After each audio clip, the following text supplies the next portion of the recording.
दोस्तों, आप सभी का स्वागत है आपके परिवार की वार स्टडी ऑनलाइन क्लासेज में। आज के हम इस वीडियो में देखेंगे class 10 NCERT book chapter number 8.1 के क्वेश्चन नंबर 10 के बारे में देखेंगे। इसके पहले हम लोगों ने क्वेश्चन नंबर 9 तक किए थे। चलिए आज हम लोग क्वेश्चन नंबर 10 को समझने का प्रयास करते हैं। क्वेश्चन नंबर 10 में कह रहा है कि त्रिभुज PQR में जिसका कोण Q क्या है, समकोण है। और PR प्लस QR बराबर कितना दिया हुआ है, 25 सेंटीमीटर। और PQ का मान कितना है, 5 सेंटीमीटर। यहाँ पर कह रहा है साइन P और cos P और tan P के मान ज्ञात करना है। तो चलिए हम लोग के माध्यम से यहाँ पर हम लोग एक डायग्राम बनाते हैं। तो सबसे पहले यहाँ पर कह रहा है त्रिभुज क्या बनाना है, PQR। तो यहाँ पर एक त्रिभुज बनाते हैं PQR, और उसमें भी कह रहा है Q क्या है, समकोण है। तो यहाँ पर हम लोग Q को क्या बना लेते हैं, समकोण बना लेते हैं। यहाँ पर P और R यहाँ पर लिख लेते हैं। अब हम लोगों से कह रहा है PR प्लस QR बराबर कितने दिया है, यहाँ पर लिखते हैं PR प्लस QR का मान कितना दिया है, 25 सेंटीमीटर। और कह रहा है इसको इस प्रकार लिख सकते हैं PR बराबर 25 माइनस QR। इसको समीकरण नंबर हम लोग 1 मान लेंगे। अब यहाँ पर कह रहा है PQ का मान दिया हुआ है, PQ बराबर कितना दिया हुआ है, 5 सेंटीमीटर। यहाँ पर लिख देते हैं PQ का मान कितना दिया हुआ है, 5 सेंटीमीटर। यहाँ पर नहीं दिया है PR का मान कितना निकला, PR का मान निकला हुआ है 25 माइनस QR। यहाँ पर कुछ भी नहीं दिया है तो QR है।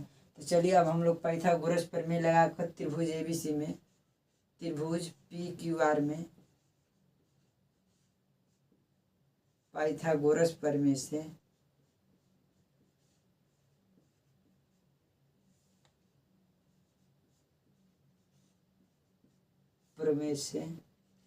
अब हम लोग देखते हैं निकालना है क्या, PR का वर्ग करेंगे। PR का स्क्वायर बराबर क्या होगा, PQ का स्क्वायर प्लस में क्या होगा, QR का स्क्वायर होगा। यहाँ पर लिख लेंगे। अब यहाँ पर देखेंगे PR का मान कितना दिया है, 25 माइनस QR दिया हुआ है। तो यहाँ पर QR लिख लेंगे, QR का स्क्वायर कर देंगे। यहाँ पर PQ का मान कितना दिया है, 5 सेंटीमीटर दिया हुआ है। तो 5 सेंटीमीटर लिख दें, 5 का स्क्वायर प्लस QR नहीं दिया हुआ है, QR का स्क्वायर कर देंगे। अब यहाँ पर हम लोगों ने एक समीकरण, एक सर्व समीकरण होता है, यहाँ पर बताते हैं A माइनस B का होल स्क्वायर। इसका सर्व समीकरण हम लोग पढ़े हैं, क्या होता है, A का स्क्वायर माइनस 2AB होता है और प्लस में B स्क्वायर होता है। इसी पर हम लोग इसको सेट करेंगे। 25 के इसको हम लोग A मान लेंगे, इसको हम लोग B मान लेंगे। इसको 25 का वर्ग करेंगे, 25 का square minus 2 into 25 into QR होगा, प्लस में कितना होगा, QR का स्क्वायर होगा। यहाँ पर लिखेंगे 5 का स्क्वायर करेंगे कितना होगा, 25 होगा। QR का स्क्वायर करेंगे, QR का स्क्वायर होगा। अब देखिए इस पलटी भी QR है और बराबर की इस पलटी भी QR है और बराबर की इस पलटी QR है। QR से QR काट देंगे। अब यहाँ पर लिखेंगे 25 का वर्ग कितना होता है, 625 माइनस 2 में 25 ले गुणा करेंगे तो कितना होगा, 50 QR होगा। बराबर में कितना होगा इधर 25। अब 625 को यहीं पर आने देंगे। अब इस 25 को टांग कर इधर लाएंगे तो कितना होगा, 25 होगा। माइनस में इधर प्लस रहता है, इधर हम लोग क्या करते हैं, माइनस करते हैं। अब हम लोग देखेंगे इस 50 QR को उस पलटी टांगेंगे तो इधर माइनस में है, तो इस पलटी करेंगे तो क्या हो जाएगा, प्लस। प्लस में क्या होगा, 50 QR होगा। अब हम लोगों को 625 में से 25 को घटाएंगे, कितना आएगा, 600 आएगा। बराबर 50 QR आएगा। QR का मान निकालने के लिए हम लोग क्या करेंगे, जिसमें QR नहीं दिया रहता है उसको कहाँ पर लिखते हैं, ऊपर लिखते हैं। उसको लिखेंगे ऊपर, ऊपर क्या लिखाएगा, 600 लिखाएगा। नीचे में क्या लिखाएगा, 12 50। एक जीरो से एक जीरो कट जाएगा। 5 के पहाड़े में 60 कितने बार में आता है, 12। QR का मान कितना आ गया, 12। अब हम लोगों से पूछा है क्या, QR का मान इस समीकरण 1 में रख देंगे। यहाँ पर लिखेंगे समीकरण 1 में QR का मान रखने पर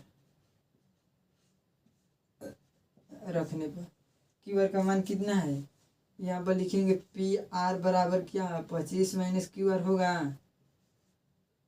पी आर बराबर कितना होगा 25 में से क्यू आर का मान घटा देंगे कितना है 12, तो पी आर का मान कितना निकल जाएगा 13 सेंटीमीटर होगा। तो यहाँ पर पी क्यू का मान कितना है 12, तो यहाँ पर 12 सेंटीमीटर लिख लेंगे। इसका मान कितना आएगा 25 माइनस 12 कर देंगे तो कितना आएगा 13 सेंटीमीटर आएगा।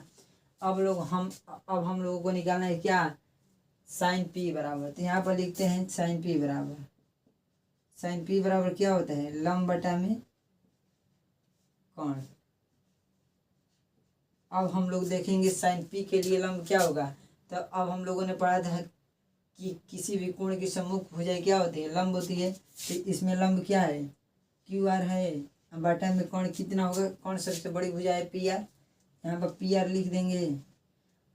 अब देखेंगे क्यू आर का मान कितना निकला हुआ है 12 और पी आर का मान कितना निकला हुआ है 13, यही इसका होगा साइन थीटा बराबर। अब इसी में पूछा है कॉस पी बराबर कितना होगा, तो यहाँ पर लिखेंगे कॉस पी बराबर हम लोगों ने पढ़ा है क्या होता है आधार बटा में कोण, यहाँ पर लिखेंगे कोण। अब देखेंगे कॉस पी के लिए क्या होगा आधार, तो क्या कहते हैं आधार, तो क्या हो जाएगा पी और क्यू क्या होगा आधार होगा बटा में कोण का मान कितना दिया है सबसे बड़ी भुजा होती है पी आर, तो पी क्यू का मान कितना दिया है 5 दिया है तो 5 लिखेंगे और पी आर का मान कितना दिया है 13।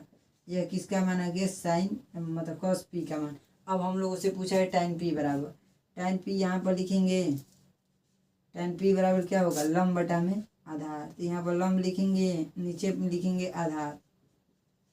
अब tan p के लिए देखेंगे लंब क्या होगा, कोण के सम्मुख भुजा क्या होती है लंब होती है और कोण से सटी हुई भुजा क्या होती है आधार होती है। तो इसमें इसके सामने कोण p के देखेंगे तो क्या होगा लंब क्यू आर होगा, नीचे में क्या होगा इसके पी क्यू क्या होगा आधार, तो यहाँ पर लिखेंगे पी क्यू क्या होगा आधार। अब यहाँ पर देखेंगे क्यू आर का मान कितना दिया है 12 लिख देंगे और पी क्यू का मान कितना दिया है 5। आशा करते हैं कि आपको यह वीडियो समझ में आया होगा। आज के लिए हम लोग इतना ही रहने देते हैं, फिर मिलेंगे किसी नेक्स्ट वीडियो के साथ, तब तक के लिए जय हिंद।